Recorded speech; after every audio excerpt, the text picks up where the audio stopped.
sesi webinar ini. Ya, jadi perkenalkan saya Imanta, atau panggilnya Imanta Azaki.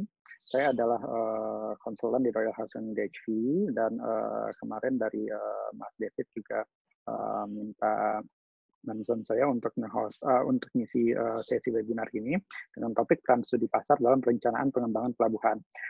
Hopefully suara saya kedengaran ya. Nah, sebelumnya mungkin ini untuk informasi kalau konten presentasinya bahasa Inggris, tapi nanti saya membawakannya dalam bahasa Indonesia. Kalau misalnya teman-teman ada misalnya istilah-istilah yang cukup asing, kalau teman-teman nanti bisa ditanyakan di akhir sesi aja. Nah, next mungkin tolong.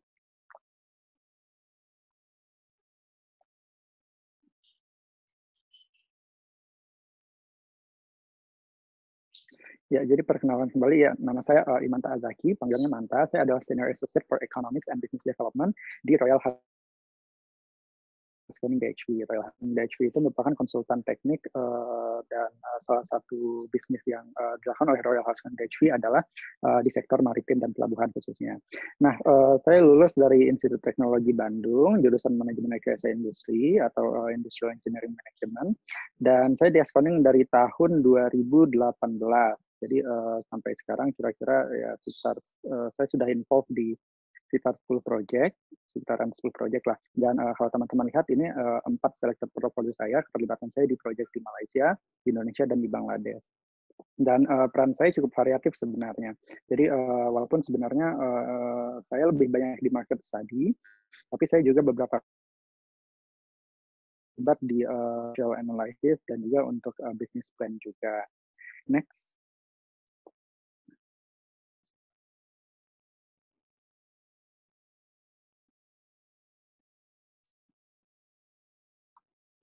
Halo. Ya, jadi untuk konten dari materi saya pertama ini untuk memberikan gambaran aja bagi teman-teman. Jadi tentang Royal Haskoning DHV. Jadi semacam gambaran singkat mengenai apa yang dilakukan oleh Royal Haskoning DHV, perusahaan saya dan saya. Kemudian baru kita akan masuk ke materinya, yaitu tentang market study, dan juga nanti at the end saya akan ilustrasikan satu case simple tentang apa yang dilakukan di dalam market study begitu. Next.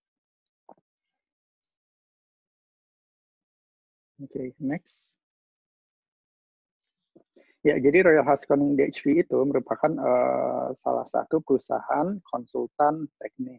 Nah, basis kami sebenarnya di Belanda, tapi kami juga ada kantor di Indonesia, di Singapura, Vietnam, dan di negara-negara lain. Nah, bisnisnya bukan hanya sekedar maritim, tapi juga ada di sektor lain seperti misalnya di sektor industri, building, dan juga water, transport, dan planning. Tapi kalau saya sendiri merupakan bagian dari bisnis maritim. Dan across the world, Royal Haskoning DHV ada kira-kira sekitar 600-an employees yang terlibat di dalam bisnis maritim, dan kami responsible untuk sekitar 34% proyek pelabuhan dan maritim yang ada di dunia. Next.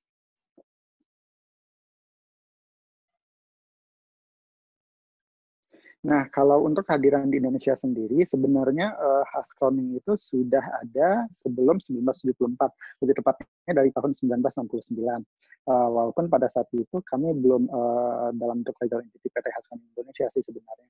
Nah, footprint pertama kami adalah rekonstruksi Candi Borobudur, itu di tahun 1969. Tapi kami baru dalam bentuk legal entity PT Haskoning Indonesia itu dari tahun 1974. Nah, kalau kantor utama kami di Indonesia ada di Jakarta, tapi selain itu juga ada kantor-kantor lain yang lebih ke project related seperti itu. Dan kami di sini ada 3 bisnis lines, yang pertama maritime navigation, water, dan industry and building. Kalau saya merupakan bagian dari maritime navigation. Boleh next, Mas Irit?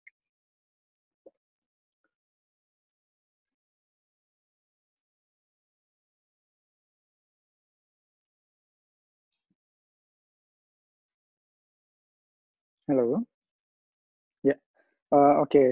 Nah, kalau misalnya maritime navigation itu adalah departemen saya, dan kami, sebelumnya, dan kami di sini memprovide service yang bisa dibilang end to end lah dalam project life cycle untuk proyek-proyek maritim mulai dari data collection, kemudian studi pasar, engineering, environmental, and social, dan juga business and financial. Walaupun ada juga service tambahan dari service lain di bisnis kami yaitu aviation. Tapi pasar kami belum besar dan untuk aviation sebenarnya kalau di Indonesia, karena orientasi kami masih kebanyakan masih di karena kehadiran juga masih baru kalau untuk bisnis aviation di Indonesia begitu. Next.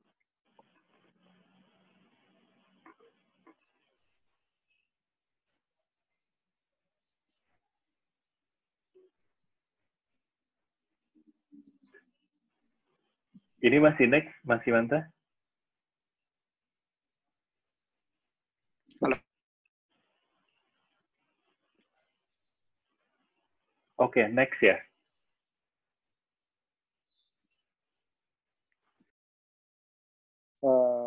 Expertise kami mulai dari yang pertama adalah operation, kemudian habis itu juga engineering dan atau operation, economics, dan juga finance. Nah, 3 expertise itu kami kombinasikan menjadi satu semacam kayak end knowledge lah ya, dan itu kami implement di dalam studi-studi yang kami lakukan. Secara garis besar studi kami itu bisa dibagi menjadi 3. Yang pertama ada evaluation studies, kemudian habis itu ada lagi strategic studies, kemudian juga terakhir ada lagi untuk transaction activities. Nah, kalau untuk yang evaluation studies, involvement kami misalnya untuk market assessment atau market study, kami itu contohnya. Kemudian untuk yang strategic kami memprovide business plan. Kemudian juga untuk yang transaction kami melakukan support untuk bidding di proyek-proyek pelabuhan seperti itu. Mas David, sorry, PPT-nya nggak muncul ya?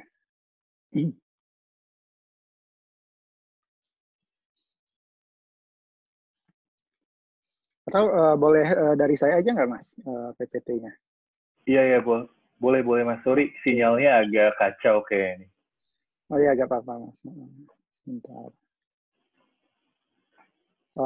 Boleh di ini nggak, di permission-nya dikasih ke saya buat share screen atau gimana? Oke, udah Mas. Sorry, belum bisa. Bentar.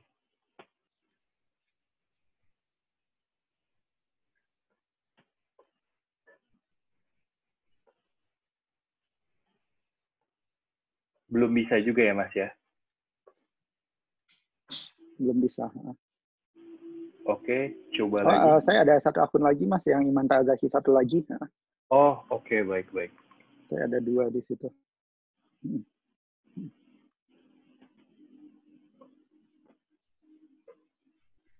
Angga mungkin boleh dijadiin co-host satu lagi, Mas Imanta. Akun yang satu lagi.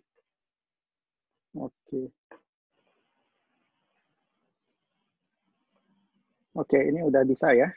Oke. Hopefully udah kelihatan. Udah, Mas. Oke, udah kelihatan ya.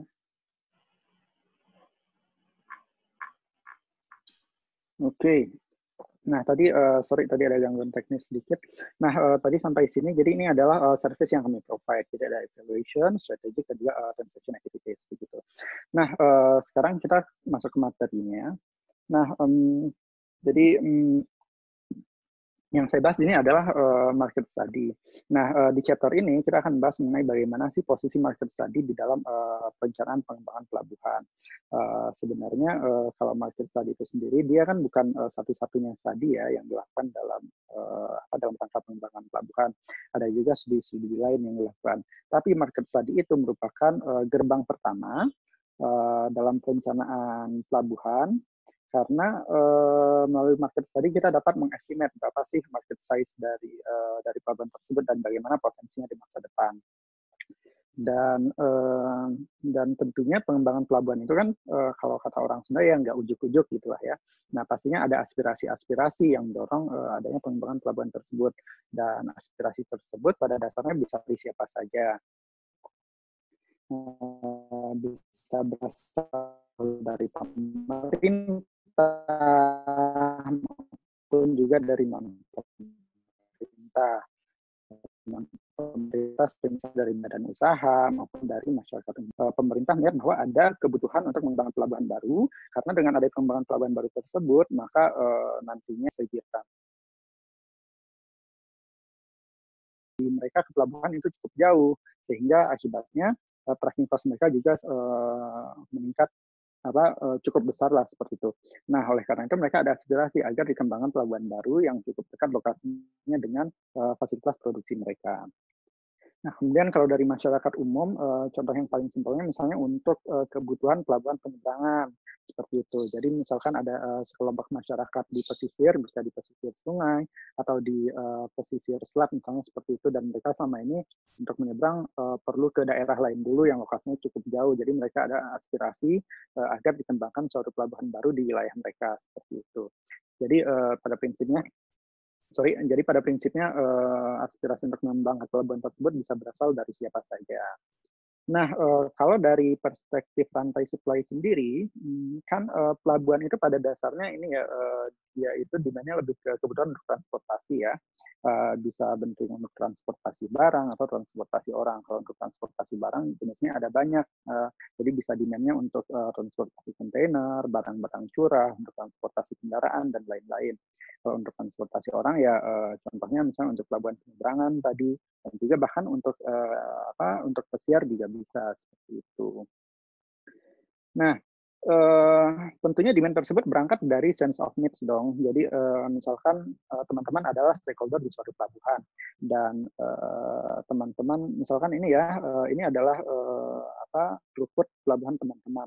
Nah, teman-teman kapasitas pelabuhannya adalah 10 juta TEUs pada saat ini. Jadi TEUs itu kalau untuk teman-teman dari maritim atau supply chain, TEUs itu adalah satuan untuk satu kontainer seukuran 20 feet begitu.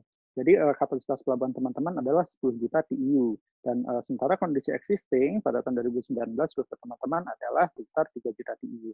Nah, memang sih masih jauh sebenarnya ya antara full capacity teman-teman yaitu 10 juta dan kondisi existing yang 3 juta TEU.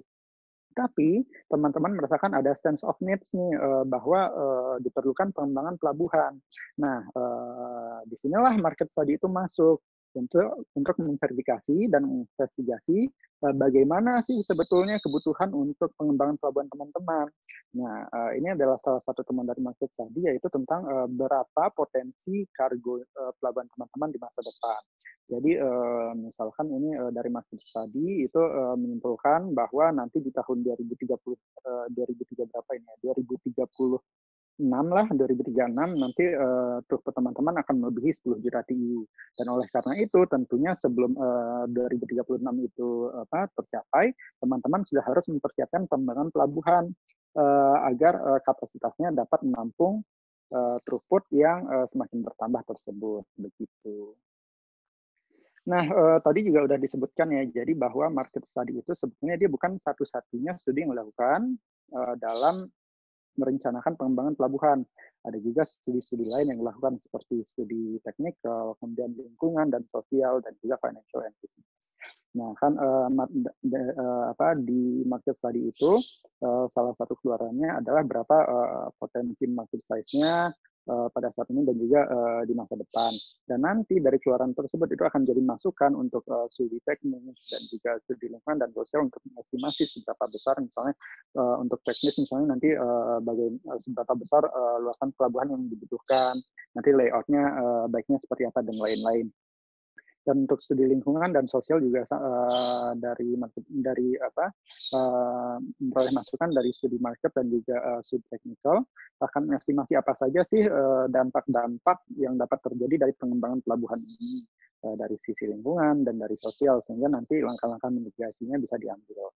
Nah, nantinya dari studi market, studi technical, environmental, dan sosial itu juga akan jadi masukan untuk studi selanjutnya, yaitu untuk financial and business. Nah, nantinya di sana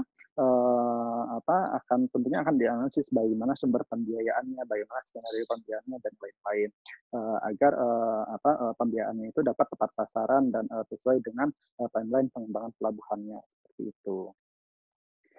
Nah, selanjutnya apa saja sih biasanya item-item yang diinvestigate dalam melakukan port market study? Nah, ada 4 hal sebetulnya yang investigate. Pertama adalah dari aspek economics, kemudian hinterland connectivity, port competition, dan juga market potential. Yang pertama adalah dari sisi economics. Nah, jadi kenapa economics ini penting untuk diakses? Karena sejatinya kan sejatinya pelabuhan itu kan dia bagian dari rantai supply ya, dan melayani transportasi barang. Nah, tentunya transportasi barang tersebut erat kaitannya dengan perkembangan ekonomi negara tersebut. Bagaimana misalnya GDP-nya di kondisi historik GDP-nya, dan juga bagaimana potensi pengembangan GDP-nya di masa yang akan datang, seperti itu. Dari mana profil demografis warganya, bagaimana tingkat risiko di negaranya, inflasi, perdagangan, dan lain-lain. Semua ini perlu diakses, karena hal itu akan ada impact-nya nanti dengan berapa jumlah kargo yang akan diambil oleh pelabuhan tersebut. Nah, kalau misalnya teman-teman lihat di gambar sebelah kanan, ini ada grafik yang menunjukkan volume ekspor dan impor dari negara, sebut saja negara X ya. Nah, kalau teman-teman lihat di sini, volume ekspornya itu jauh melampaui volume impornya. Jadi bisa kita sebutlah bahwa negara X ini ya orientasinya lebih ke ekspor begitu ya. Tapi kalau misalnya teman-teman notice dari segi jenis kargonya, yang diekspor itu kebanyakan dry bulk atau curah kering. Jenis komoditasnya ini contohnya seperti batu bara atau grain seperti gandum dan padi-padian seperti itu. Nah, sejak tahun 2013 sampai 2017 trennya menurun. Tapi kalau teman-teman lihat lebih detail, untuk kontainer itu trennya sepertinya cukup naik. Nah, jadi teman-teman perlu melihat secara cukup rinci bagaimana perkembangan kargonya, apakah ekspor atau impor, lalu habis itu jenis kargonya apa. Nah, tentunya kalau teman-teman mau mengembangkan pelabuhan baru, teman-teman harus melihat potensi ini di masa depan. Jenis kargonya apa, orientasi kargonya kemana, kemudian juga komoditas yang dilayani apa. Kenapa? Karena agar pengembangan pelabuhan yang teman-teman lakukan itu dapat disesuaikan dengan kebutuhannya di masa yang akan datang. Begitu. Dan selain dari economics, ada juga hinterland and connectivity. Hinterland itu apa sih? Hinterland itu merupakan daerah kawasan yang bisa kita bilang kayak dilayani oleh pelabuhan yang teman-teman miliki. Seperti contohnya hinterland dari Pelabuhan Tanjung Priok adalah DKI Jakarta dan Jawa bagian barat. Seperti itu contohnya ya. Nah, kenapa sih hinterland ini perlu dianalisis? Karena pelabuhan itu kan melayani kargo ya, kargo untuk kebutuhan, misalnya untuk kebutuhan konsumsi masyarakat maupun untuk bisnis dan juga untuk industri. Nah, tentunya pelabuhan itu perlu mengakses di mana sih lokasi production center-nya, pusat-pusat produksinya, di mana sih pusat-pusat konsumsinya, agar pelabuhan tersebut dapat dalam pengembangannya perlu mengidentify di mana lokasi yang sesuai agar semakin dekat dengan production center, dengan consumption center-nya juga, tapi tentunya dengan mengakses connectivity-nya bagaimana dan lain-lain. Kenapa connectivity perlu diakses juga? Karena jangan sampai misalkan teman-teman mengembangkan pelabuhan yang sangat dekat dengan production dan consumption center, tapi ternyata ada hambatan-hambatan lain yang mengakibatkan pelabuhan teman-teman menjadi tidak ekonomis begitu. Nah, sebagai contoh ini, kalau teman-teman lihat gambar di sebelah kiri, ini merupakan peta Bangladesh. Nah, gradasi warna ini merepresentasikan jumlah rumah tangga di tiap-tiap divisionsnya atau tiap provinsinya lah, seperti itu. Rumah tangga di Bangladesh terkonsentrasi di wilayah Dhaka dan sebagian lagi ada di daerah Chittagong. Nah, kalau misalnya teman-teman mau mengembangkan pelabuhan baru, tentunya teman-teman perlu melihat ini kan, di mana sih konsentrasi konsumsi, di mana konsentrasi industri. Kebetulan juga kalau di Bangladesh, industrinya juga terkonsentrasi di sekitaran wilayah Dhaka, dan ada juga sebagian yang di Chittagong. Cukup lain lah dengan proporsi jumlah households-nya ini. Nah, kalau secara kasar semacam kayak menduga secara kasar, tentunya pelabuhan tersebut sebaiknya dikembangkan semakin dekat dengan production center dan consumption center dong, yaitu di Dhaka atau di sekitaran Chittagong.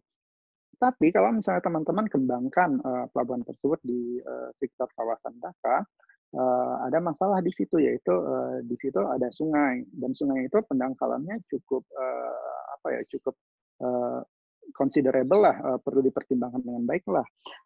Nah, jadi alternatifnya di mana? Apakah bisa jadi nanti teman-teman harus mendaratkan kargo, mengembangkan pelabuhan di Citagong, kemudian kargo yang dipindahkan ke kapal kecil, kemudian untuk ditransport ke Dhaka, atau nanti dari Citagong teman-teman menggunakan jalur darat seperti truk atau kereta api dan lain-lain. Nah, connectivity seperti inilah yang perlu teman-teman assess. Misalnya kalau misalnya menggunakan kapal feeder ya, itu berapa biayanya, berapa lama waktu yang diperlukan. Kalau misalnya kereta api dan truk juga sama, berapa biaya yang diperlukan untuk transport kargo dan berapa lama durasi perjalanannya. Kenapa? Karena hal ini terkait dengan competitiveness pelabuhan yang akan teman-teman kembangkan nantinya. Jangan sampai pelabuhan yang teman-teman kembangkan justru mengakibatkan adanya biaya logistik yang semakin meningkat gitu. Hal inilah yang ingin kita cegah. Jadi pengembangan pelabuhan haruslah mempertimbangkan hal-hal seperti ini. Nah, jadi kemudian juga ada item lain yang perlu dipertimbangkan, yaitu port competition. Nah, kalau teman-teman lihat di gambar sebelah kiri, ini semacam ilustrasi saja ya. Jadi kalau untuk garis biru yang tebal itu merepresentasikan jalur pelayaran utama, dan yang garis biru tipis kecil putus-putus itu jalur feeder. Jadi feeder itu merupakan semacam kayak jalur pelayaran kargo lain yang volumenya tidak sebesar di rute pelayaran utama, seperti itulah gambarannya. Nah, di sini ada 3 pelabuhan besar, yaitu pelabuhan A, pelabuhan B, dan pelabuhan C. Nah, anggaplah teman-teman adalah stakeholder di pelabuhan X. Dan teman-teman sebagai stakeholder memiliki semacam sense of needs, bahwa ada kebutuhan untuk mengembangkan pelabuhan teman-teman, mengekspan kapasitasnya. Jadi teman-teman perlu melihat nih, kalau misalnya kapasitas pelabuhannya ditingkatkan, apa yang bisa terjadi? Bisa jadi kargo dari segi profit kargo tidak ada perubahan, atau bahkan teman-teman mengambil market share dari pelabuhan lain, atau bahkan mungkin hanya sebagian saja. Itu adalah hal-hal yang bisa terjadi. Nah, oleh karena itu teman-teman perlu mengakses bagaimana competitiveness pelabuhan teman-teman dengan pelabuhan-pelabuhan kompetitor. Misalkan di pelabuhan X yang teman-teman kelola saat ini bukan pelabuhan utama, dan selama ini teman-teman mengirimkan kargo ke pelabuhan B dan ke pelabuhan C untuk selanjutnya ditransport ke mother vessel yang lebih besar seperti itu. Nah, kenapa hal ini bisa terjadi? Nah, inilah yang harus teman-teman assess, kenapa, apa hal yang melatar belakangi hal tersebut, dan kenapa tidak ada kapal besar yang singgah ke pelabuhan teman-teman, apa jenis kargo mereka, ke mana orientasi kargo tersebut. Nah, hal-hal seperti ini yang perlu teman-teman assess. Sehingga nantinya dari port competition ini, teman-teman dapat mengakses berapa besar sih market share yang bisa di-capture oleh pelabuhan teman-teman, atau mungkin berapa sih nantinya, apakah nanti akan ada perubahan dari segi market share. Misalnya sekarang kalau teman-teman lihat di grafik sebelah kanan, kalau dibandingkan pelabuhan X dengan pelabuhan B, kalau dari segi market share ya lebih besar pelabuhan B, 65% dan 35%. Jika dibandingkan dengan pelabuhan C juga market share-nya jauh lebih besar pelabuhan C.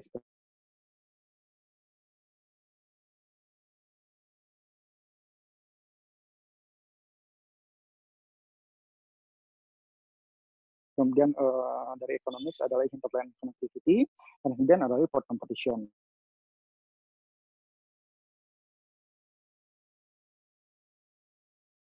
Kita yang cukup umum untuk diinvestigate, dianalisis, sehingga kemudian dijadikan sebagai masukan untuk mengestimasi seberapa besar market size pelabuhan teman-teman dan bagaimana potensinya di masa yang akan datang. Nah, begitu. Nah, kira-kira itulah gambaran tentang common items yang biasanya diinvestigate di dalam market study.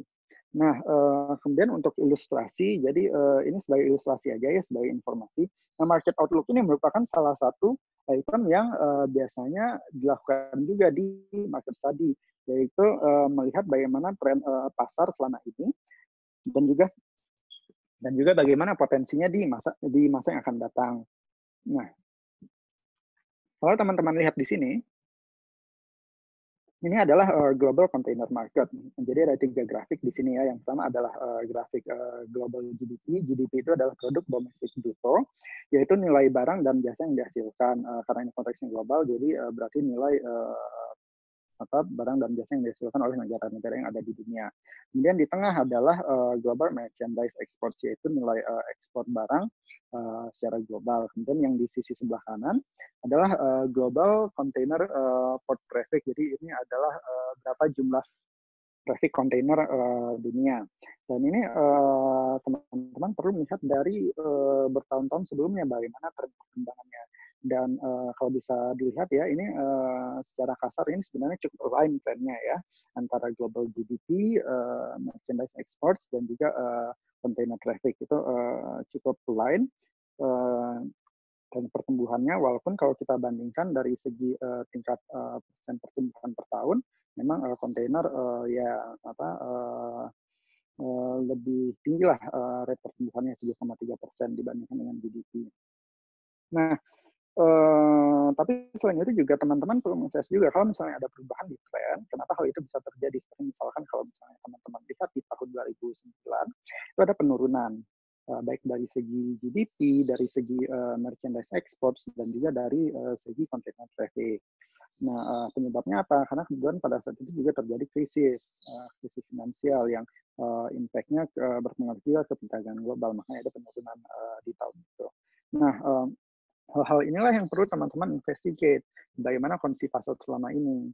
Dan ini kan dari segi global, demikian juga untuk di Indonesia. Teman-teman juga melakukan hal yang sama, yaitu perlu untuk level negara, misalnya untuk level Indonesia, teman-teman perlu melihat bagaimana sih tren GDP selama ini, lalu bagaimana juga perkembangan perdagangan Indonesia selama ini, dan bagaimana tren container traffic selama ini. Juga hal inilah secara histori yang dari histori yang perlu teman-teman akses, karena nantinya dari sini teman-teman ini berfungsi sebagai masukan dari teman-teman dalam estimasi bagaimana tren perkembangannya di masa yang akan datang gitu. Nah, tapi tentunya teman-teman pastinya penasaran dong kalau misalnya selama ini tren kita nampaknya ini cukup bagus, tapi sekarang kan ada COVID. Lalu bagaimana kondisi pasar di masa yang akan datang? Nah, sebenarnya kalau untuk kondisi COVID sendiri ya, kalau kita lihat jadi ada 3 skenario sih sebenarnya ya, dalam konteks economic recovery. Yaitu kalau misalnya kebijakan yang diambil atau tindakan-tindakan penanganan yang diambil itu cukup efektif ya, maka ekonomi recovery-nya akan cepat dan bentuknya akan V-shape. Tapi kalau misalnya kurang efektif, bentuk pemulihan ekonominya akan semakin lama dan bentuknya adalah U-shape dan demikian seterusnya. Nah, tapi sebenarnya kalau kita lihat dari forecast misal dari Bank Dunia dan dari Standard & Poor juga cukup optimis nampaknya dengan kondisi Indonesia bahwa kita bisa recovery kembali di tahun 2021, dan hopefully ya walaupun kita memiliki kontraksi dari segi ekonomi di tahun ini karena COVID, tapi hopefully kita masih bisa recovery kembali di tahun depan dan nantinya kondisinya kembali normal seperti itu. Nah, jadi apa saja key takeaways dari paparan yang saya sajikan sekarang? Takeaway pertama adalah tujuan dari studi pasar, yaitu adalah untuk memverifikasi dan menginvestigasi berapa market size dari pelabuhan yang akan dikembangkan dan berapa dan bagaimana potensinya potential market size-nya di masa yang akan datang, begitu. Itu yang pertama. Yang kedua adalah market study itu bukan satu-satunya studi yang dilakukan perencanaan pengembangan pelabuhan. Ada juga studi technical, environmental, social, financial, and business. Tapi market study itu merupakan studi yang bisa dibilang sebagai gerbang awal lah dalam mengakses pengembangan pelabuhan. Karena melalui market study kita dapat mengidentifikasi pasar yang akan dilayani oleh pelabuhan tersebut dan juga seberapa besar demand untuk pelabuhan tersebut. Dan yang ketiga adalah key items yang cukup common untuk di-assess di market study adalah kondisi ekonomi, kemudian juga profil hinterland-nya, per competition, dan nantinya 3 items ini akan menjadi masukan dalam mengakses berapa market size-nya dan bagaimana potensinya di masa yang akan datang. Oke, untuk disclaimer, apa yang saya sampaikan di sini bersifat informatif, dan tentunya teman-teman perlu juga untuk mencari informasi lain dan data-data lain agar referensi teman-teman juga semakin bertambah dan teman-teman juga bisa melihat perencanaan pengembangan pelabuhan dari bermacam-macam perspektif begitu. Oke, sekian dan terima kasih. Saya kembalikan lagi ke moderator. Oke, terima kasih Mas Imanta, luar biasa. Bisa langsung kita di sesi Q&A. Ada Pak Catur Nunu yang sudah tadi mau menanyakan sesuatu. Boleh nih Pak Catur Nunu?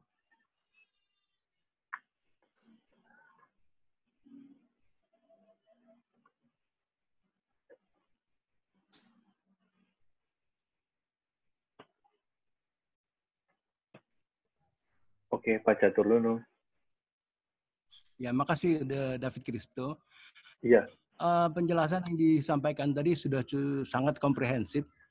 Kalau menurut yang kami ikuti, memang itu tentunya penjelasan dengan skop yang pelabuhan, katakanlah pelabuhan baru atau yang akan dibangun untuk suatu pengembangan baru yang tentunya mencapai ke masa depan yang lebih baik, lebih akan terjamin lah.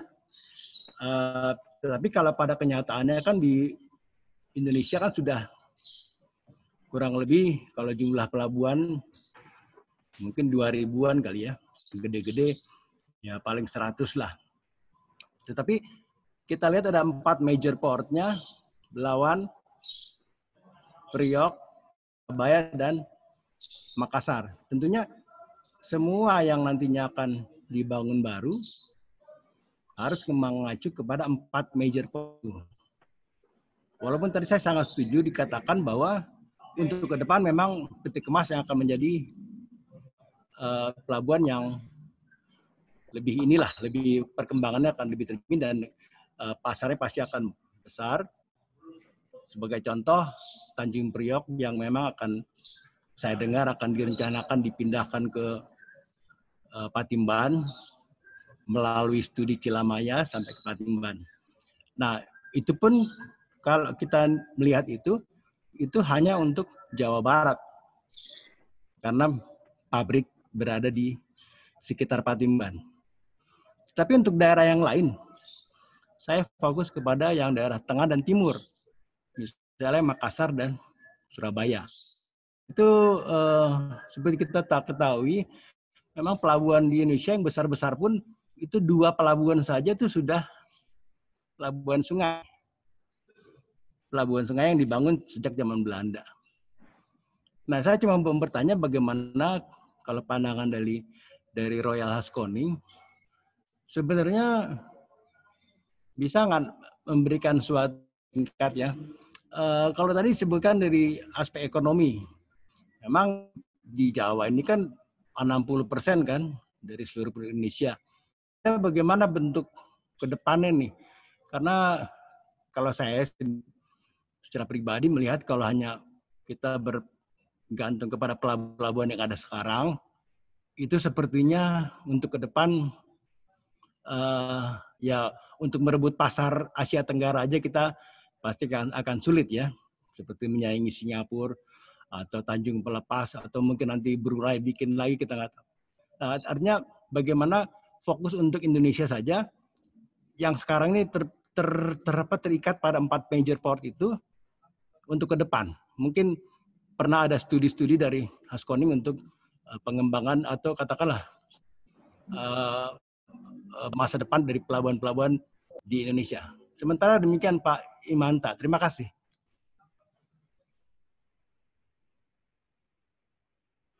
Oke Mas Imanta, boleh langsung dijawab atau mau nunggu pertanyaan selanjutnya dulu? Iya. Saya langsung lihat juga nggak apa-apa. Oke, boleh. Silakan. Oke. Ya, jadi Pak Catur, terima kasih untuk pertanyaannya. Nah, kalau untuk tren pengembangan pelabuhan, khususnya kalau untuk di Indonesia, kita kan perlu melihat juga Pak tentang pelabuhan ini kan sebenarnya sifatnya lebih ke supporting di rantai supply seperti itu. Nah, tentunya pengembangan pelabuhan itu harus datang. Sebutlah kalau misalnya pelabuhan kalau di Pulau Jawa kebanyakan container oriented seperti itu karena memang demand-nya memang dari populasinya cukup besar dan juga industri-industri juga banyak yang terkonsentrasi di Pulau Jawa.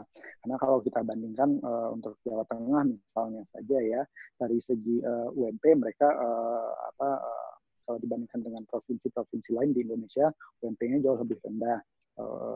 Jadi memang kalau dari segi kargo, kita dari segi kargo yang dihasilkan, memang konsentrasinya masih di Jawa dan kargo yang untuk inbound-nya juga, untuk impornya juga masih orientasinya di Jawa seperti itu. Tapi tentunya untuk kedepannya tidak terlepas juga bahwa dengan adanya kebijakan-kebijakan pemerintah untuk pengembangan di kawasan timur Indonesia, nantinya hal ini akan juga dapat semacam menjadi katalis atau untuk mempercepat juga peningkatan aktivitas perekonomian di kawasan tengah dan timur Indonesia nantinya. Dan melalui hal inilah, apalagi pemerintah juga mencanangkan adanya relokasi pemindahan ibu kota baru, yang kabarnya kalau nggak salah mulai dari tahun depan ya, kalau nggak salah itu akan mulai relokasinya, tapi itu perlu dicek lagi. Nah, nantinya harapannya ini akan bisa semacam stimulus lah aktivitas perekonomian di Indonesia Tengah dan Timur. Bahkan kalau saya nggak salah, dulu juga sempat ada studi dari Bappenas, jadi dengan adanya pengembangan ibu kota baru di kawasan di Kalimantan Timur, itu akan dapat meningkatkan pertumbuhan PDB tambahan sebesar 2% lah seperti itu. Nah, tentunya hal inilah yang perlu kita perhatikan dengan baik. Bagaimana sih nanti ke depannya, apakah yang perlu kita perhatikan, yang perlu kita kawal, agar nanti pengembangan pelabuhan ini juga dapat disesuaikan dengan bagaimana demand dari pasarnya. Seperti itu, Pak Catur. Iya, sementara kita sepakat aja. Tetapi mungkin memang ke depan kita nggak berharap lagi kepada pelabuhan-pelabuhan yang sebagian besar masih peninggalan Belanda, khususnya yang pelabuhan-pelabuhan sungai itu, makin ke depan tentunya makin akan lebih sulit dia bersaing. Mungkin demikian. Terima kasih Pak Imanta dan David Kristo. Ya, terima kasih Pak Catur. Oke, Mas Imanta. Sebelum kita lanjut ke pertanyaan selanjutnya nih, aku ada case juga nih, karena Mas Imanta tadi sempat bahas Port of Bangladesh ya. Nah, di Bangladesh itu kalau nggak salah hinterlandnya Kolkata ya? Kalau itu India, Mas David. Oke. Tapi saya sempat lihat ada salah satu jurnal yang bahas hinterlandnya Kolkata. Itu ada pelabuhan namanya Pelabuhan Mongla, kalau Mas. Mongla, iya. Iya. Nah, awalnya itu pertama yang dibangun adalah Pelabuhan Mongla, yaitu pelabuhan berbasis pelabuhan sungai, yang kemudian dibangunlah Pelabuhan Bangladesh. Dan itu cukup berdekatan sih, Pelabuhan Mongla dan Pelabuhan Bangladesh. Kalau kita ngomong soal pasar nih Mas, apakah kalau misalnya terjadi dibangunnya Pelabuhan Bangladesh yang tadinya awal sudah ada Pelabuhan Mongla, itu pasarnya otomatis akan berpindah karena tahu pelabuhan berbasis sungai ini kendalanya cukup banyak, salah satunya itu draft, karena kita tahu Pelabuhan Bangladesh kan langsung menghadap ke arah laut ya Mas Imanta. Yang di Chittagong ya. Iya. Atau yang pertanyaannya itu, apakah akan berpindah dari pelabuhan pasar yang ada di Pelabuhan Mongla sebelumnya pindah ke Bangladesh, atau akan terjadi persaingan antara pelabuhan tersebut, jadinya saingan tarif untuk memperebutkan pasar. Seminar. Oke, boleh minta pendapatnya mungkin Mas Imanta?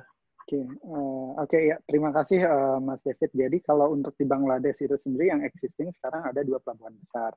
Yang pertama itu Chittagong, lalu satu lagi ada Pelabuhan Mongla. Nah, kalau dari segi throughput kargo, Chittagong itu mendominasi 90% kargo Bangladesh yang melalui pelabuhan itu melewati Pelabuhan Chittagong. Dan kurang dari 10% itu melewati Mongla. Mongla itu kan posisinya kalau di Bangladesh dia di sisi, kalau teman-teman lihat tadi, itu ada di sisi barat daya. Iya. Ya, ada di sisi barat daya ya. Dan itu dia cukup masuk ke dalam karena dia kan pelabuhan sungai. Tapi di sisi lain juga kalau misalnya teman-teman masih perhatiin, kalau teman-teman perhatiin lokasi pelabuhan Mongla itu sendiri, dia sebenarnya kurang, kalau kita bilang dari segi kompetitiveness mungkin lebih kompetitif Chittagong. Kenapa? Karena pelabuhan Chittagong persis di hinterlandnya itu, persis di belakangnya itu merupakan kawasan perkotaan dan kawasan industri. Sementara kalau Mongla tidak begitu. Kalau Mongla itu dia di sekitarnya itu masih kawasan semacam perkebunan persawahan dan masih banyak sungai. Jadi isunya masih cukup banyak di sana. Nah, jadi memang dari segi biaya ya mungkin juga akan cukup besar lah kalau di Pelabuhan Mongla. Karena posisinya di sungai juga, jadi untuk pengerukannya juga perlu investasi yang cukup substansial juga. Jadi memang kalau dari segi competitiveness memang Pelabuhan Chittagong itu competitiveness-nya masih lebih tinggi lah jika dibandingkan dengan Pelabuhan Mongla begitu. Oke, baik.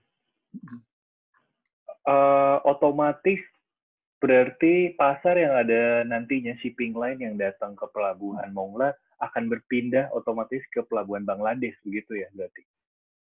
Kalau Mongla itu kan sebenarnya di Bangladesh, Mas David. Dia juga di Bangladesh, cuman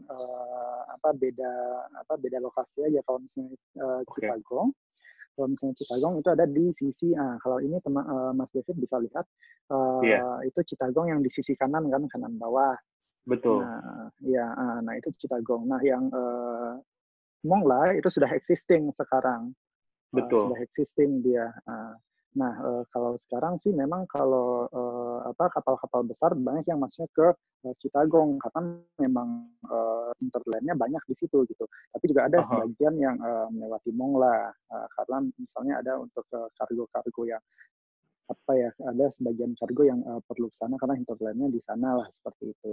Jadi memang kembali lagi ke kebutuhannya bagaimana, jenis kargonya seperti apa, demand-nya bentuknya, demand kargonya seperti apa gitu, dan di mana pusat konsumsinya, di mana pusat produksinya, gitu Mas Lutfi.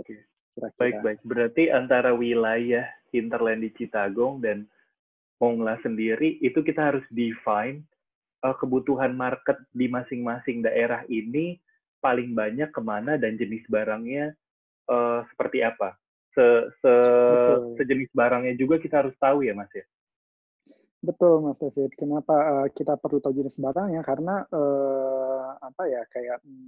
karena kan misalnya kalau kita mau mengembangkan pelabuhan, kita juga perlu tahu apa sih jenis packaging yang akan dihandle oleh pelabuhan tersebut. Misalkan pelabuhan tersebut akan menghandle kontainer kah, atau curah cair kah, atau curah kering kah, misalnya seperti itu. Kalau curah cair kan berarti bisa jadi itu semacam kayak produk-produk nabati, minyak nabati lah seperti itu, atau enggak mineral oil seperti itu. Itu kan production and consumption-nya yang memproduksi dan mengkonsumsinya berbeda dengan kontainer seperti itu. Jadi tetap perlu diakses apa jenis kargonya, siapa yang mengkonsumsi dan siapa yang memproduksi. Oke, siap. Oke, makasih Mas Imanta. Sama Mas David. Untuk next question boleh ke Pak Muhammad Ukasyah. Alright, thanks Pak Iman for the presentation. I'm still driving right now, jadi agak susah. I was a lead analyst at Drewry, but no longer there. Questions for you, more of on the transactions related business, how it relates to the port development. How do you see the PPP transactions with the government these days in the Southeast Asia? Do you see more of a trend that state-owned enterprise such as Belindo's have more controls over their ports, or do you still see that the global container operators such as DP World or other companies like Hutchison's taking over most of the ports in Southeast Asia, let's say with the Saigon port in Vietnam or even in Indonesia. Thank you. Okay, Pak Ukasha, thank you very much for your questions, Pak. Probably for the response, I would answer in Indonesian. Would it be okay for you, Pak?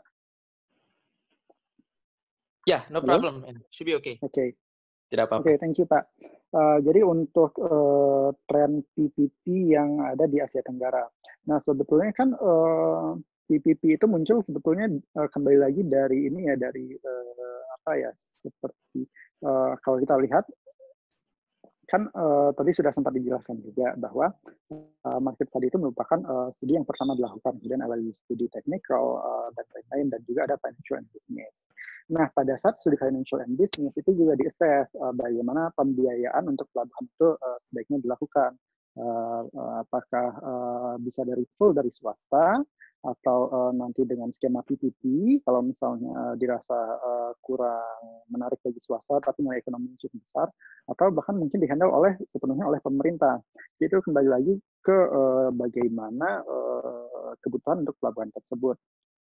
Nah, tapi kalau dalam konteks Asia Tenggara, sebenarnya kalau kita lihat trennya ya ke sini, pertumbuhan kargo di Asia Tenggara itu kan cukup pesat, Pak. Karena memang pertumbuhan kalau kita bilang di East Asia dan Southeast Asia, dan dibandingkan dengan wilayah-wilayah yang lain yang ada di dunia, memang rate-nya cukup ya remarkable lah kalau kita bandingkan ya. Nah, otomatis pertumbuhan ini akan mengakibatkan adanya perdagangan yang semakin intens juga. Semakin intensnya perdagangan, maka nantinya traffic kargo juga akan semakin meningkat. Dan tentunya traffic kargo yang semakin meningkat ini akan menjadi daya tarik tersendiri bagi pihak swasta untuk masuk. Nah, dan tentunya pemerintah di sini dapat berperan melalui skema PPP, seperti itu. Jadi dengan skema PPP tersebut asetnya tetap misalnya dalam kepemilikan oleh pemerintah, atau misalnya nanti setelah beberapa puluh tahun itu diserahkan pemerintah. Itu skemanya we leave it to the government. Tapi yang jelas adalah bahwa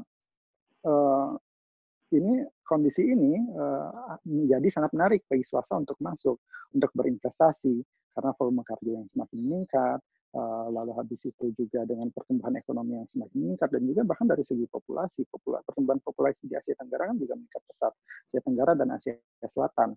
Jadi kawasan ini ya cukup kalau dibilang ya potensinya sangat besar dan sangat menarik bagi pihak swasta untuk masuk. Jadi sebetulnya ya it should be okay for the private companies to enter this business, karena itu juga bisa saving budget pemerintah.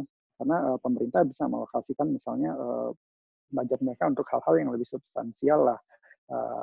Tapi di sisi lain juga melalui skema PPP atau skema landlord, pemerintah tetap memaintain pengawasan terhadap operasi dan bisnis pelabuhan tersebut. Jadi ya kalau untuk sum up mungkin, jadi kalau kita lihat trennya memang makin di sini untuk pengembangan pelabuhan dalam konteks PPP, dalam konteks landlord itu di Asia Tenggara itu semakin kompetitif, begitu kira-kira. Oke. Pak Ukasha. Thanks, Pak. Yeah. Sort of answer my questions, but my previous answer was about the trends, whether the governments have become more protectionist, which is the case of these days, what I saw. So that less private investors, maybe only 30% of the total overall investments instead of 50-50. Yeah. Ya, sebetulnya kalau misalnya protektif atau tidak itu kita kembali lagi ke kebijakan pemerintahnya seperti apa sebetulnya. Karena mungkin dari sisi pemerintah ada pertimbangan-pertimbangan tertentu tentang misalnya ada aspek-aspek lain, aspek ketahanan atau aspek perekonomian, sehingga tentunya juga pemerintah perlu melihat ini bagaimana risikonya di masa yang akan datang dan lain-lain. Tapi sebetulnya sih trennya kalau kita lihat semakin ke sini, pemerintah ya cukup terbuka dengan adanya keterlibatan pihak swasta di di sektor pelabuhan. Ini untuk dalam konteks Asia Tenggara ya, Pak Ukasyah begitu. Okay, fair enough. That's all for now. Thank you. Oke, thank you Pak Ukasyah. Ya cukup seru ya diskusinya. Memang kayaknya akan selalu berhubungannya dengan pihak pemerintah dan proses ngelihat Asia Tenggara, perkembangan market outlook-nya seperti apa ya Mas Imanta? Betul, karena memang kan sektor pelabuhan sendiri itu kan dia merupakan bagian dari rantai supply ya, dan pemerintah juga ada kepentingannya lah di situ, dan pemerintah dan juga public in general memang ada kepentingan di situ. Oke. Kalau kita tahu ada konsep ship follow the trade atau ship promote the trade, di antara dua itu, kalau misalnya kita tahu dari konsep tersebut, kalau ship promote the trade, berarti kapal bakal datang kalau misalnya ada marketnya ya Mas Imanta. Tapi kalau, itu tadi ship follow the trade, maaf. Kapal bakal datang kalau misalnya ada perdagangannya di situ, dan dia bakal ya melakukan kegiatan bongkar muat di pelabuhan tersebut karena adanya supply dan demand. Tapi kalau ship promote the trade untuk membangun suatu perdagangan di satu wilayah, let's say wilayah timur Indonesia, kapal harus datang ke sana meskipun kapal balik lagi nggak bawa muatan. Pertimbangan-pertimbangan seperti itu dari sisi market atau meskipun nggak ada marketnya, pendapat Mas Imanta seperti apa sih? Apakah itu memang harus dilakukan untuk membangun pasar yang ada di sana? Atau ada nggak sebenarnya untuk mengukur sampai berapa lama hal itu harus dilakukan? Kapal harus datang ke sana untuk terus membangun perdagangan yang ada di sana terlebih dahulu. Oke, untuk itu sebetulnya Mas David, jadi agak mirip kayak konsep ayam duluan atau telur duluan sebetulnya ya. Jadi sebetulnya kalau untuk pengembangan pelabuhan ini kan investasinya cukup besar ya, dan dampaknya juga kalau dari sisi lingkungan, dari sosial juga cukup substansial juga. Nah, makanya dalam pengembangan pelabuhan itu perlu melibatkan segala pihak yang terlibat di sana, mulai dari publik secara umum, pihak swasta, dan juga pemerintah, dan juga pelaku-pelaku industri. Kenapa? Karena berangkatnya kan harus dari demand sebenarnya ya. Demand-nya ini demand apakah untuk menstimulus perekonomian atau untuk memenuhi suara-suara dari pihak swasta dan masyarakat yang menghendaki adanya pelabuhan baru. Nah, hal inilah yang perlu diassess di sana. Sense of needs ini karena apa? Munculnya karena apa? Dan apabila ingin ditujukan untuk menstimulus perekonomian, tentu juga harus dilihat, didiskusikan juga dengan pihak swasta di sana, didiskusikan dengan masyarakat di sana, bagaimana kondisi perekonomian mereka, bagaimana prospek mereka di masa yang akan datang, sehingga nantinya pengembangan pelabuhan itu akan didukung oleh semua pihak yang terlibat di sana. Jadi saling bahu-membahu lah seperti itu, agar nanti misalnya pembangunan pelabuhannya juga bisa lain juga dengan pertumbuhan kargonya. Karena kan kita sebisa mungkin menghindari ini, kita investasi besar-besaran untuk pengembangan pelabuhan, tapi ya kargonya juga sebisa mungkin juga align dengan timeline pengembangan pelabuhan tersebut gitu. Oke. Menarik nih, kargonya juga align dengan perkembangan pelabuhan tersebut ya. Ya, kalau yang kita inginkan sih ke situ ya. Ya, sebelum ke pertanyaan selanjutnya nih, Mas Imanta, boleh dong teman-teman kita biasa nih di webinar kan foto bareng, boleh dong nyalain videonya masing-masing untuk kita screen capture. Oke.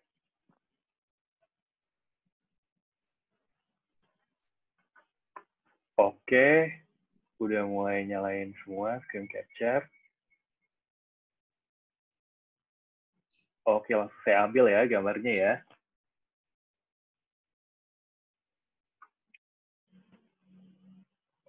Oke. Satu lagi.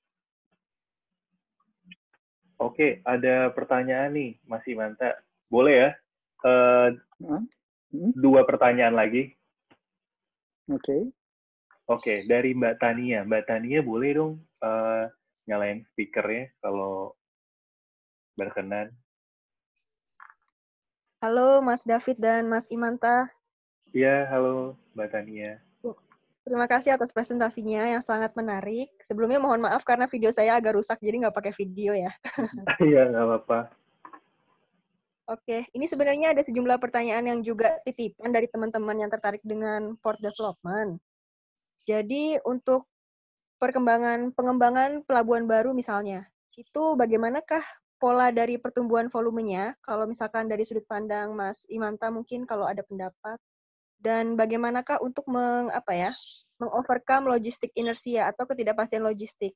Mungkin ini sedikit nyerempet sama yang tadi Mas David tanyakan juga soal ketidakpastiannya juga karena pelabuhan baru.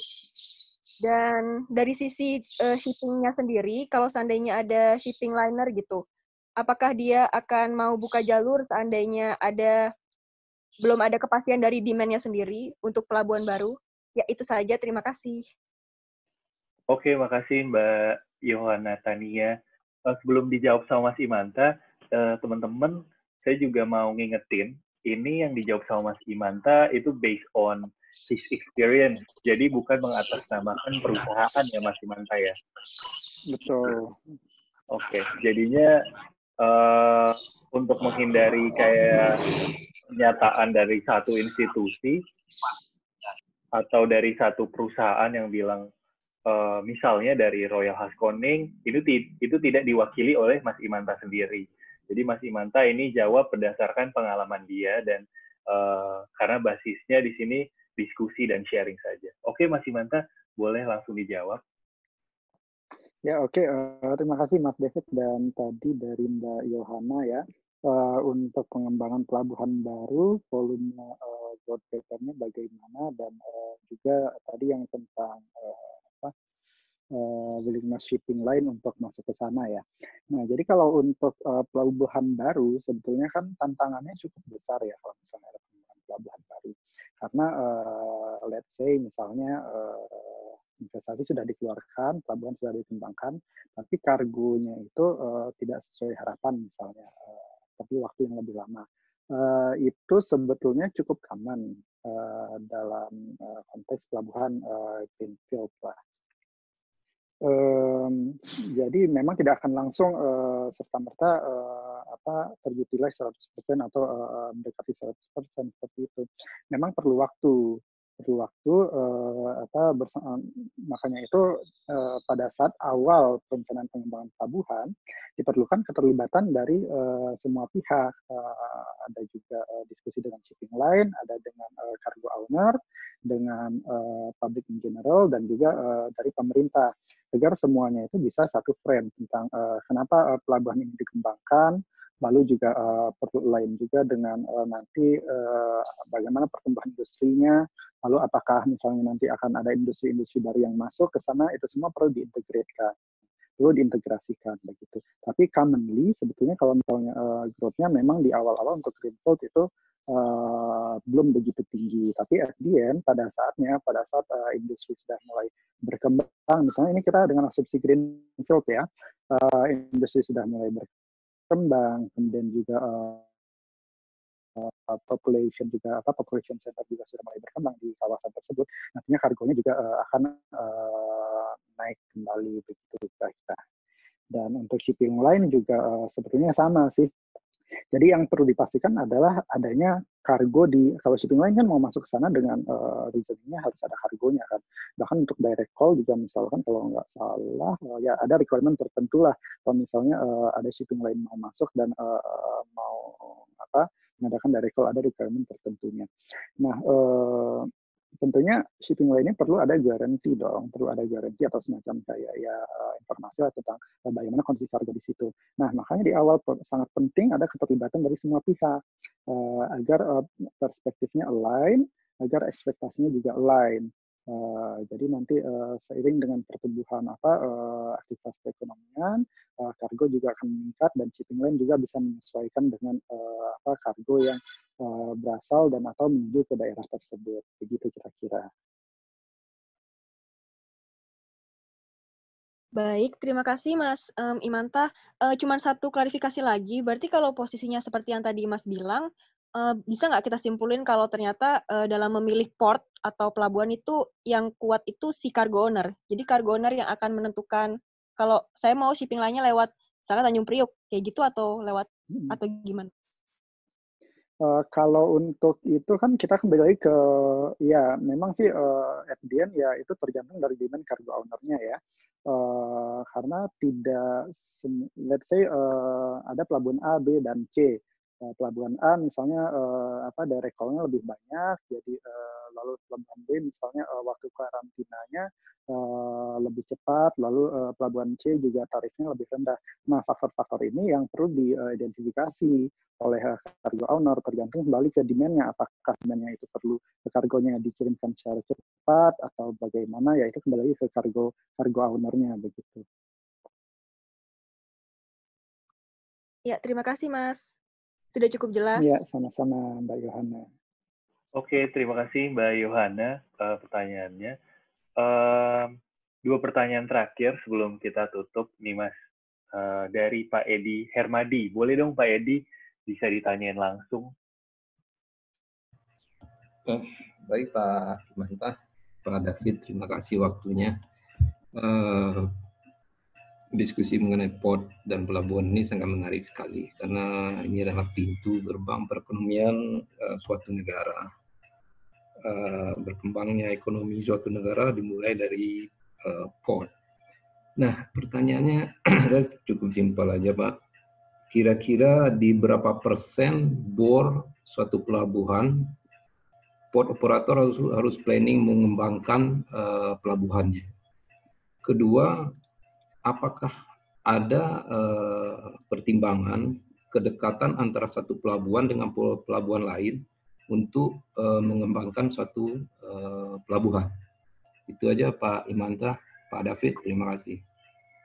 Oke, terima kasih Pak Edi Hermadi. Jadi tadi pertanyaannya terkait menurut Mas Imanta, berapa kira-kira berokupasi rasio yang pas untuk dilakukan pengembangan pelabuhan selanjutnya. Yang kedua tadi, apakah perlu pelabuhan lain untuk membantu salah satu pelabuhan ini untuk berkembang? Betul ya Pak Edi ya, seperti itu? Kalau yang kedua, saya perjelas lagi. Seperti di Priuk kan ada Tanjung Priuk, ada Marunda. Okay. Nah, kalau pemerintah mau planning mengembangin suatu pelabuhan lagi, apakah harus mempertimbangkan tingkat akupansi kedua port itu dulu, atau ada pertimbangan lain? Dia bisa mengembangkan port ketiga di dekat dari Priuk dan Marunda, gitu Pak. Oke, baik. Mungkin sama Mas Imanta boleh langsung dijawab? Oke, Pak Edi, terima kasih untuk pertanyaannya, Pak. Jadi kalau untuk pertanyaan pertama, berapa sih BOR yang sesuai? Sebenarnya itu cukup relatif ya, Pak, kalau untuk occupancy ratio yang sesuainya. Karena memang untuk pengembangan pelabuhan kan kita harus melihat actual capacity-nya, dan ini perlu dilihat juga dengan yard occupancy ratio dan lain-lain. Nah, itu kembali lagi ke stakeholder pelabuhan tersebut. Seberapa besar investment yang mau mereka keluarkan. Jadi bisa jadi dan berapa lama port development-nya mereka mau handle gitu. Jadi let's say misalkan dari segi kita kalau berbicara tentang capacity dan utilization misalnya seperti itu ya. Utilization pelabuhan misalnya saat ini hanya sekitar 60% misalkan. Tapi di sisi lain ada demand tertentu yang mengharuskan adanya pengembangan pelabuhan. Karena misalkan kapasitas kapal yang masuk ke dalam pelabuhan itu tidak bisa menghandle kapal-kapal besar. Jadi pelabuhan harus mengembangkan pelabuhannya agar bisa mengakomodir kapal-kapal besar masuk begitu. Jadi memang cukup banyak faktor yang perlu di take into account dalam menentukan kapan seharusnya pelabuhan tersebut sebaiknya dikembangkan. Dan itu kembali lagi ke perspektif dari stakeholder yang bersangkutan. Dan kemudian untuk yang pertanyaan kedua, tentang adanya dua pelabuhan yang berdekatan ya. Mungkin ini kita dalam konteks umumnya Pak Edi ya, dalam konteks umum, kalau misalnya ada dua pelabuhan yang berdekatan yang bisa dibilang mereka competing for the same hinterland lah ya, dan kemudian ada lagi pengembangan pelabuhan baru. Nah, pengembangan pelabuhan baru ini tentunya harus diinvestigate. Kenapa bisa ada sense of needs untuk pengembangan pelabuhan baru? Apakah karena misalnya di pelabuhan A dan B yang sudah ada existing portnya, pelabuhan A dan B itu, mereka ada batasan-batasan tertentu, seperti misalnya mereka menghandle mereka lebih ke curah kering, misalnya yang satu lagi curah cair, lalu perlu pengembangan pelabuhan baru untuk kontainer, atau sebaliknya seperti itu. Jadi harus diinvestigate lagi, sense of needs-nya itu muncul karena apa kebutuhannya. Nah, hal inilah yang perlu diinvestigate market study. Jadi harapannya nanti pengembangan pelabuhan itu bisa saling menguatkan satu sama lain. Kira-kira begitu. Oke. Pak Edi gimana? Ada feedback? Oke Pak, terima kasih sekali atas reply-nya. Memang kembali lagi pasti pengembangan suatu pelabuhan itu banyak aspek yang harus kita pertimbangkan.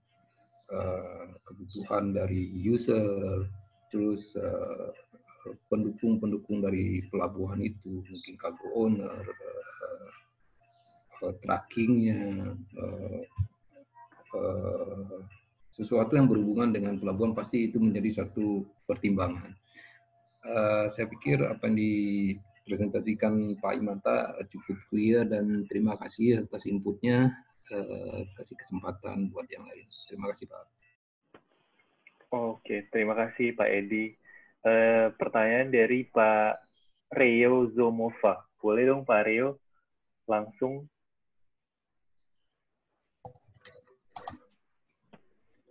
Ya, terima kasih Pak David atas kesempatannya. Terima kasih juga pada Pak Imanta atas penjelasannya yang tadi cukup menarik sekali. Tadi saya cukup menarik Pak terkait dengan pengembangan dengan adanya pemindahan ibu kota baru di Kalimantan. Nah, yang saya ingin tanyakan kepada Bapak, menurut Bapak bagaimana potensi bisnis di Kalimantan? Itu saat ini kan yang kita ketahui potensi bisnis Kalimantan ini kebanyakan berupa break bulk, berupa pertambangan ataupun CPO. Nah, untuk kedepannya apakah akan tetap sama dengan adanya pemindahan ibu kota baru ini atau berubah menjadi industri atau containerized? Nah, itu yang pertama. Lalu yang kedua, menurut Bapak juga bagaimana untuk pengembangan pelabuhannya di Kalimantan sendiri yang mungkin kedepannya akan menjadi mayor port di Indonesia.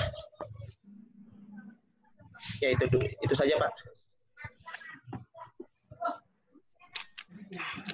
Oke, terima kasih Pak Reo.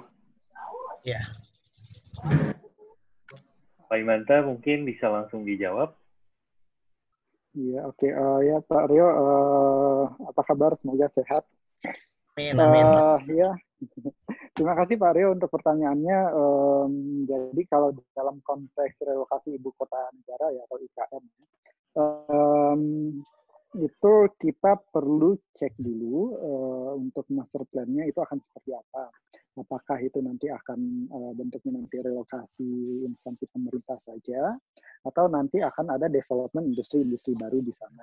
Dan juga nanti bagaimana misalnya nanti pertumbuhan populasinya akan seperti apa juga. Nah, kalau kondisi existing, memang kargo-kargo dari Kalimantan itu kan kebanyakannya kargo curah ya, karena di sana orientasinya lebih komoditas, baik dari pertambangan maupun dari dari aktivitas perkebunan juga. Nah, dengan adanya relokasi IKN ke situ, salah satu kemungkinan, ada beberapa kemungkinan yang bisa terjadi sebetulnya. Kalau menurut pendapat saya personal ya, kemungkinan pertama adalah itu hanya memindahkan pasar existing. Jadi asumsinya kalau misalnya yang berpindah hanya instansi pemerintah, berarti relokasi relokasi struktur pemerintah saja kan. Ya mungkin nanti akan ada semacam tumbuh demand baru di situ. Tapi itu mungkin minor lah kalau kita lihat kemungkinannya. Nah, kemudian bisa jadi di sana akan ada pemerintah mengeluarkan kebijakan-kebijakan yang stimulus pertumbuhan ekonomi dan pertumbuhan industri. Sebenarnya kalau kita bandingkan ya kondisi UMP Kalimantan Timur itu, saya lupa persisnya, kalau nggak salah dia masuk top 15 ya UMP tertinggi di Indonesia kalau nggak salah, tapi perlu dicek lagi. Dan ini kan kalau kita bandingkan dengan daerah-daerah yang jadi konsentrasi industri seperti misalnya ambil contoh saja Jawa Tengah misalnya, Jawa Tengah yang industrinya cukup banyak di situ, UMP-nya tidak setinggi Kalimantan Timur. Tuh. Dan jadi tentunya hal ini perlu dipertimbangkan dengan baik nanti ke depannya. Apa kebijakan yang akan diambil oleh pemerintah? Apakah kebijakan tersebut akan ada misalnya pemberian stimulus untuk aktivitas industri, atau apakah hanya relokasi instrumen-instrumen pemerintahan saja, atau bagaimana? Karena kalau misalnya industri mau masuk ke sana, tentunya pemerintah harus bisa menawarkan juga competitiveness yang bisa ditawarkan oleh ibu kota baru tersebut bagi swasta dan badan usaha untuk masuk dan mau beraktivitas di sana. Gitu kira-kira Pak Rio. Oke Pak, berarti kita memang masih menunggu pemerintah akan seperti apa ya Pak untuk kedepannya itu nanti ya? Karena saya juga belum tahu ya apakah sudah ada update dari master plan untuk relokasi IKN-nya. Karena beberapa bulan lalu memang sempat ada publikasi dari Bappenas, tapi ya publikasinya masih kasar, masih indikasi-indikasi saja. Jadi kita masih perlu wait and see juga nanti dari sisi pemerintah apa kira-kira policy yang akan diambil untuk misalnya kalau misalnya mau meningkatkan aktivitas perekonomian di sana, apa policy yang akan diambil dan nanti impact-nya terhadap aktivitas perekonomian juga akan seperti apa, gitu kira-kira. Sama satu lagi Pak, menurut Bapak apakah ada kemungkinan Indonesia melakukan menciptakan port baru di sana atau mengoptimalkan port yang sudah ada di sana, Pak? Kalau saat ini kan sekarang di Kalimantan itu sudah ada pengembangan pelabuhan Kijing di Kalimantan Barat. Nah, adanya pengembangan pelabuhan baru di sisi timur yang bisa jadi akan mengakibatkan adanya semacam kayak nanti dari segi market share yang mungkin akan terpengaruh. Tapi ya untuk pengembangan pelabuhan, terutama pelabuhan baru tentunya perlu di-verify. Nanti kondisi hinterland-nya, kondisi demand-nya akan seperti apa. Karena kan kalau misalnya kita mau menciptakan pelabuhan baru dan pelabuhan besar, tentu harus ada kargonya. Dan kargonya tentu didukung oleh aktivitas perekonomian dan aktivitas industri. Jadi harapan kita adalah nantinya kalaupun nanti akan ada pelabuhan baru yang dikembangkan, investasi yang dikeluarkan untuk pengembangan pelabuhan tersebut sebaiknya juga align dengan market demand-nya. Jadi berapa skala pelabuhannya, berapa kapasitasnya itu selayaknya demand lah, selayaknya align lah dengan market demand-nya itu. Oke, siap Pak. Ya, mungkin itu saja Pak dari saya Pak. Terima kasih banyak Pak atas jawabannya. Oke, sama-sama Pak Rio. Ya. Oke, makasih Pak Rio. Sorry nih Mas, kayaknya banyak yang masih antusias nih buat tanya. Kita mungkin ada respon dari Pak Uka terkait salah satu pertanyaan sebelumnya. Boleh dong Pak Uka? Okay, I had there were questions about how liner company chose the trade and how they chose the routes. So bear in mind, it's like a game of bargain between the government, the ship owners, and also the port operators. So from the shipping company point of view, we might have a minimum cargo intakes that has to be picked up from any ports. Let's say if we are about to call Port of Medan, then at least we need 700 TEUs to ensure that our ships are our voyages are profitable. But if it's less than that, then we are unable to call at that port. So sometimes we have a minimum throughput that we have to charge to the port operators. So what does that mean? The port operators will also charge a minimum throughput to the cargo owners. So it's true that port has to have a strategy in the future, but it needs to ensure to attract the cargo. There could be some sort of throughputs implemented to overcome the logistics inertia, unless the government itself can provide some sort of subsidies, be the subsidies from the hinterland point of view or be the subsidies from the sea land point of view. So that was the first question. And I think I'm just trying to help the second question so everybody can get a better understanding of what's happening today. There was a question about the berth occupancy ratios, right? So effectively, how you calculate the bore ratios, it depends on the port itself. So every port has no specific has a different characteristics.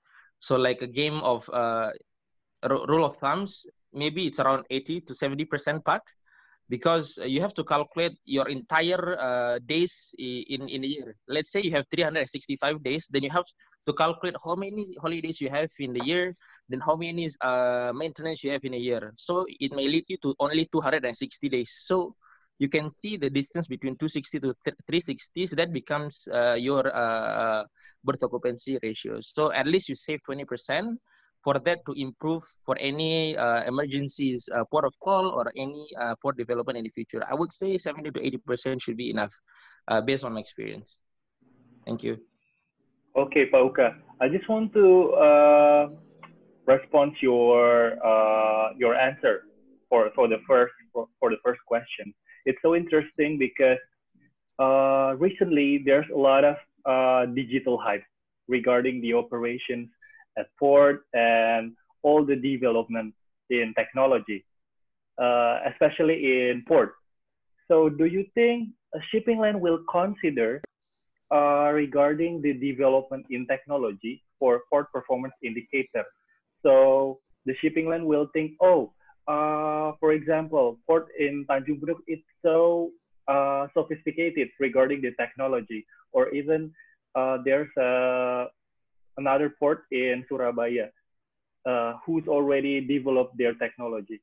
Is it will be considered to shipping line send the liners there, or what?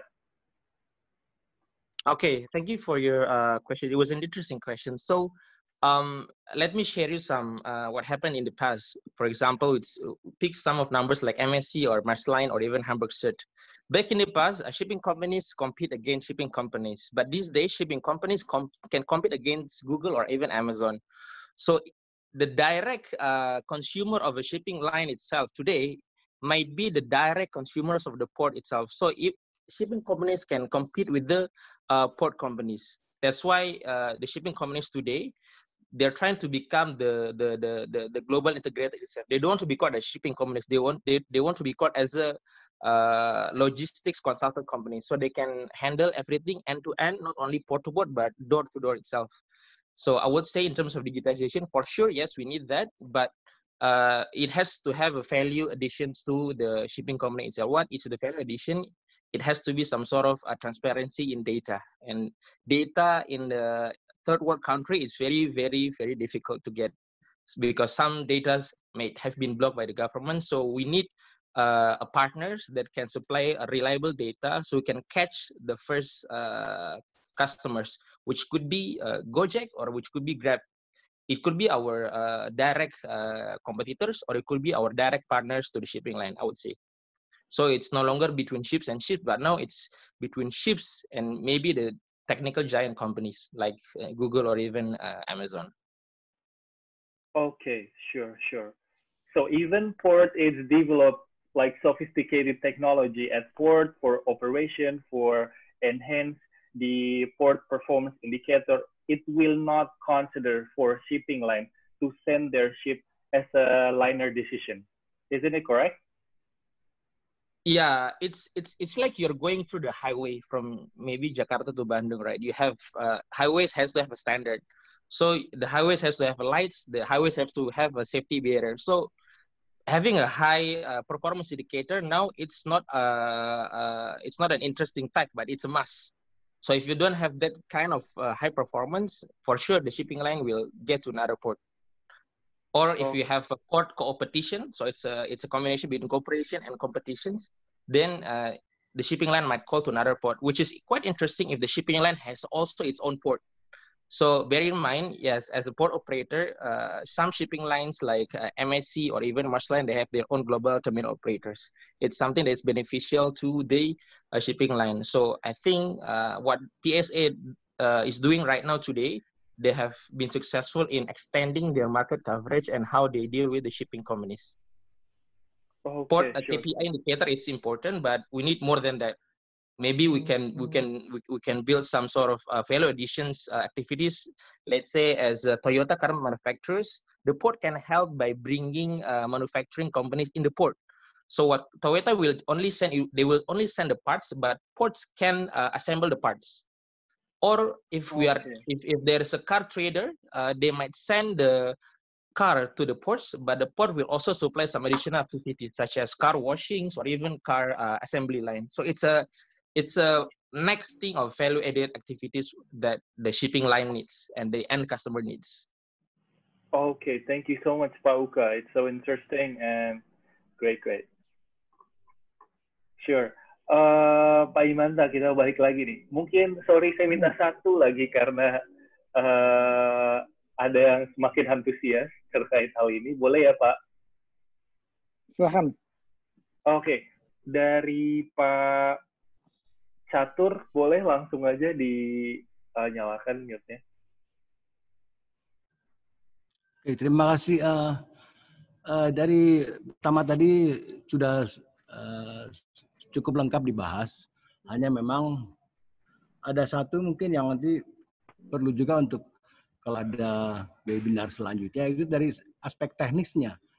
Memang orang berbicara teknis itu hanya mungkin dari power performance, ya. Padahal setahu saya dalam membangun pelabuhan itu alur pelayaran pun menjadi hal yang paling utama. Tadi kita sudah menyinggung pelabuhan sungai. Nah, dari penetapan pelabuhan-pelabuhan yang walaupun tidak di sungai, itu juga beberapa hal mesti diperhatikan. Tadi ada pertanyaan mengenai pelabuhan berdekatan. Jadi itu hubungan antara satu pelabuhan ke pelabuhan lain pun itu menjadi pertimbangan teknis. Ya, tidak mungkin jarak terlalu dekat. Yang berikutnya mengenai yang kita kenal dengan bahaya-bahaya navigasi. Jadi seperti pemindahan, ini dapat sesuai informasi dari teman saya, pemindahan dari Cilamaya ke Patimban itu teknis. Karena terlalu banyaknya pipa yang berada di dekat Cilamaya. Sehingga dipindah ke Patimban. Pada saat studi pertama ternyata tidak dipertimbangkan. Jadi dari sea view, dari pandangan dari sisi laut itu lebih banyak tidak diperhatikan. Dan yang kedua saya nambahkan tadi mengenai dari Pak Uka ya. Itu tentunya sudah dipikirkan oleh pemerintah seharusnya mengenai pembangunan pelabuhan yang kompetitif. Nah, tidak mungkin terjadi, harusnya tidak mungkin terjadi pelabuhan yang katakanlah fungsinya sama atau nantinya akan saling bersaing tidak sehat. Sebagai contoh, kalau tadi ada contoh yang di Bangladesh atau di India, itu terjadi juga kan di pelabuhan di Jerman, di Bremen. Bremen Port itu kan pertamanya sungai, tapi dia berkembang ke Bremenhaven. Hanya saja memang operatornya sama. Kalau di sana kan dari pemerintah daerah ya, dari kota Hamburg. Nah, sehingga tadi saya poinnya mungkin kalau dari Pak Imanta ada pandangan mengenai tadi pembangunan dari sisi teknis, tetapi pandangan dari sisi laut itu sering tidak banyak tersentuh karena lebih banyak teknis operasional pelabuhan. Mungkin demikian Pak Imanta, apresiasi sekali, cukup baik. Dan untuk David mungkin akan lebih baik lagi, lebih meriah lagi, karena peserta saya lihat 40-an nih, harusnya bisa apa lebih dari 200. Mungkin dari aspek apa ya, komunikasi kali nggak kurang. Terima kasih. Iya. Siap. Terima kasih Pak Catur. Berikutnya akan ditingkatkan lagi. Ya. Oke, Mas Imanta. Untuk kalau saya boleh nih, saya kasih konklusi dari hasil Let's Talk hari ini. Jadi pentingnya objektif market sendiri itu dibutuhkan ya, Mas Imanta, untuk menverifikasi potensial yang ada dalam pengembangan pelabuhan. Dan tentunya market study sendiri menjadi poin pertama dan penting untuk mengakses perkembangan suatu pelabuhan ke depannya. Karena kita bisa lihat dari sisi ekonomi, tadi sudah disebutkan juga hinterland, kompetisi, dan potensi pasar ke depan. Yang paling lain, kalau saya lihat pelabuhan itu ada yang namanya investasi. Jadi apakah demand-nya sendiri akan ketemu nggak nanti dengan investasinya, itu ada perhitungannya sendiri. Terima kasih kesempatannya Mas Imanta. Mungkin Mas Imanta ada hal terakhir, nggak terakhir ya, nanti nggak ketemu lagi. Mungkin ada yang mau disampaikan terakhir buat teman-teman nih, untuk belajar terkait market study atau apapun tentang perkembangan pelabuhan di Indonesia itu seperti apa? Oke, ya, once again, makasih Mas David dan teman-teman koneksi yang sudah memanage acara ini. Nah, mungkin untuk lebih ke closing statement ya, tapi sebelumnya saya mau komen sedikit. Tadi Pak Uka sama Pak Catur juga sudah ada additional comments juga. Ya, tadi kan untuk yang digitization, lalu juga untuk yang aspek technical dan lain-lain. Jadi sebenarnya untuk perencanaan pengembangan pelabuhan itu ya cukup kompleks ya, sebenarnya faktor-faktor yang perlu diakses dari market demand-nya, dari sisi technical-nya, dari sisi competition-nya, dari sisi bahkan dari dampak lingkungan, sosialnya, itu juga perlu diakses di situ. Nah, dari termasuk nantinya dari apa yang untuk terkait digitization juga itu perlu di-identify pada saat studi teknikal bisa dilakukan, dan juga pada saat financial dan bisnis juga bisa di-assess juga lebih lanjutnya kebutuhan untuk digitization-nya untuk apa gitu, itu perlu di-assess demand-nya apakah untuk memperlancar arus barang, memperlancar proses bisnis dan lain-lain, itu perlu di-assess. Tapi tentunya yang paling penting adalah segala macam inovasi itu haruslah dapat memberikan nilai tambah bagi consumer. Nilai tambahnya bisa berupa dari segi quality of service yang diberikan, dari segi cost reduction, maupun dari delivery-nya, QCD-nya lah, quality cost delivery-nya itu perlu di-assess agar pelabuhan tersebut menjadi semakin kompetitif. Dan untuk teman-teman kalau misalnya tertarik dengan market study, sebenarnya in generally speaking, prinsipnya market study itu dia ini sih mirip kayak market study pada umumnya lah. Market study di port itu mirip dengan market study untuk dalam konteks umum. Jadi assessnya tetap harus ada demand-nya apa. Karena nanti kalau misalnya kita berbicara tentang ini ya product development atau bisnis service development gitu, itu tetap harus berangkat dari demand-nya apa. Dan pelabuhan ini merupakan kalau bisa kita bilang ini kan termasuk ke service industry. Kita bisa bilang ini karena pelabuhan provide service kan. Nah, ini harus di-assess dengan baik demand-nya seberapa besar demand-nya untuk apa, dan nanti potensinya di masa yang akan datang akan bagaimana. Dan nanti dari demand tersebut tentunya harus ditranslate dong menjadi produk barang atau produk jasa. Kalau dalam konteks pelabuhan tentu jasa kepelabuhanan, jasa pelabuhan seperti itu. Nah, proses inilah yang memerlukan pertimbangan yang cukup kompleks. Kita perlu melihat perspektif dari sisi pemerintah, misalnya dari sisi masyarakat secara umum, dari sisi cargo owner, dari sisi industri, dan mungkin juga dari sisi pelaku bisnis lainnya, dan juga dari investor dan financer. Jadi perspektif inilah yang harus kita kumpulkan agar nanti pengembangan pelabuhan tersebut align dengan ekspektasi dan demand yang sudah di-set dari awal, agar nantinya juga investasi pelabuhan kan besar ya, investasi untuk pelabuhan itu bisa terutilize dengan baik, sehingga nantinya dapat mendorong, dapat memfasilitasi aktivitas perekonomian yang ada, Dan juga kalau dalam konteks Indonesia bisa meningkatkan efisiensi dari segi biaya logistik dan juga dari durasi pengiriman barang logistiknya lah, seperti itu kira-kira, Mas David. Oke, terima kasih Mas Imanta, luar biasa. Terima kasih juga buat teman-teman yang sudah hadir.